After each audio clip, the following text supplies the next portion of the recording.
Jamen det kan jeg godt. Altså for os har det jo været vigtigt i vores paddelhal, både i Skanderborg og i Ry, at have lokale samarbejdspartnere. Og gennem de sidste år har vi jo haft GF som samarbejdspartner i Skanderborg, og derfor har det været meget naturligt for os at tage dem med til Ry, og det har de jo synes har været en lige så god idé.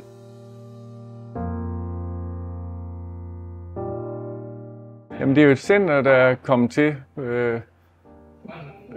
på grund af min kammerat Morten, der egentlig har stået for ligesom at få ideen og gerne vil have mig med i projektet. Og så er det et center, vi har lavet for at få et nyt mødested her i byen. Altså et sted, hvor folk kan komme op og spille paddel selvfølgelig, spille golf, hvis man har lyst til det i en simulator, vi også har.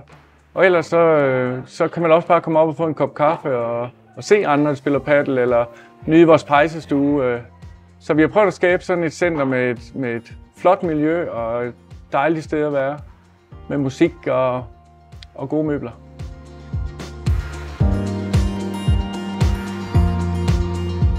Altså det kom egentlig fra Morten, der sådan, fordi vi spillede paddel og har gjort det i nogle år nu, så havde han lyst til at mulighed for at bygge et center her i byen.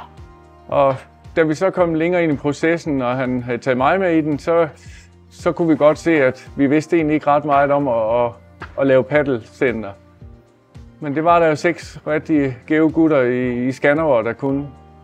Så dem kontaktede Morten egentlig, og på den måde kom de ind over os og blev med i vores center herude.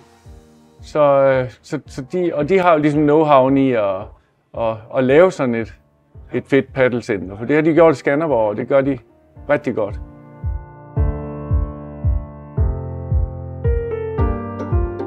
Jeg tror og håber, at det bliver sådan et sted, hvor folk også, hvis de skal holde en børnefødselsdag for eksempel, eller en polterappen eller et eller andet, tænker ind, at nu starter vi her med at lige spille lidt paddel, og så kan man egentlig få lidt at spise her bagefter, og lidt at drikke og se og hygge. Det er der faciliteter til, at man kan blive her og holde festen her, hvis man kan sige det, eller